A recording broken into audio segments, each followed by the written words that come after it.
রিগারের কাজ কি? লিফটিং করার জন্য মালামাল রিগিং করে দেওয়া। আচ্ছা, রিগিং কত প্রকার? রিগিং 4 প্রকার। 4 প্রকার, কি কি?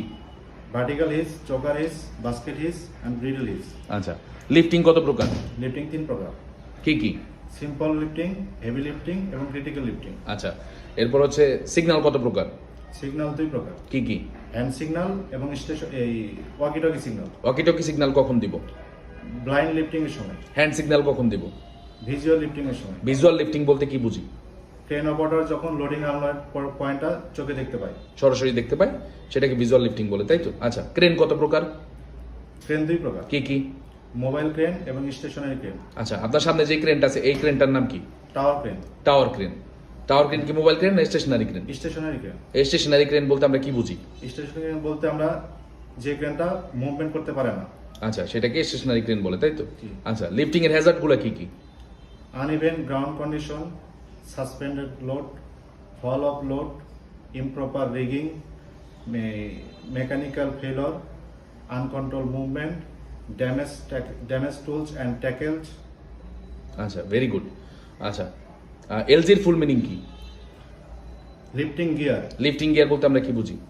লিফটিং গিয়ার বলতে আমরা যে মেশিনের মাধ্যমে আমরা রিগিং মালামাল লিফটিং করে থাকি। নো, যে সরঞ্জাম দিয়ে আমরা মালামালগুলোকে রিগিং করে থাকি সেটাকে লিফটিং গিয়ার বলে। কয়েকটা লিফটিং গিয়ারের নাম বলেন। Bow shackle, D shackle, wire sling, web sling, choker sling, chain sling. Chain sling. আচ্ছা, ট্যাগ লাইন। ট্যান্ডম লিফটিং বলতে আমরা কি বুঝি? ট্যান্ডম লিফটিংটা হচ্ছে একাধিক ক্রেন ব্যবহার করে যে লিফটিংটা করা হয় তাকে ট্যান্ডম লিফটিং বলে। আচ্ছা, ট্যান্ডম লিফটিং এর সময় কয়টা ট্যাগ লাইন ব্যবহার করবেন? সর্বনিম্ন 2টি ট্যাগ লাইন ব্যবহার করতে হবে। ট্যান্ডম লিফটিং এর সময় ট্যাগ লাইন ব্যবহার করা যাবে না, সরি। ট্যান্ডম লিফটিং এর সময় নো ট্যাগ লাইন, মনে থাকবে?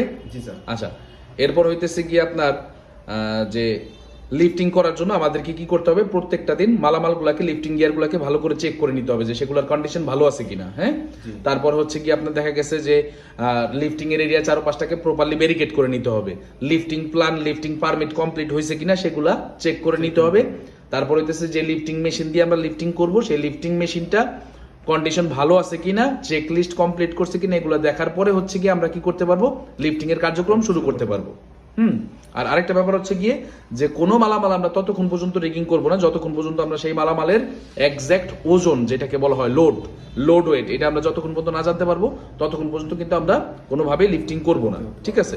আচ্ছা, কি মনে হয় যে 5 দিন ট্রেনিং করে কি আসলে মোটামুটি ভাবে একটা ধারণা আসছে রিগারের? ইনশাআল্লাহ। ট্রেনিং এর আগে রিগারের কাজ সম্পর্কে কোনো ধারণা ছিল না? কোনো ধারণা ছিল না। আচ্ছা, তাহলে আপনার জন্য দোয়া থাকবে। আমরা যে ট্রেনিং স্লাইডটা দিয়ে দিব ওইটা বাসায় একটু ভালোভাবে পড়বেন, আর আমাদের ইউটিউবে কিছু ভিডিও আছে সেই ভিডিওগুলো প্রপারলি দেখবেন। ইনশাআল্লাহ। জি, ধন্যবাদ।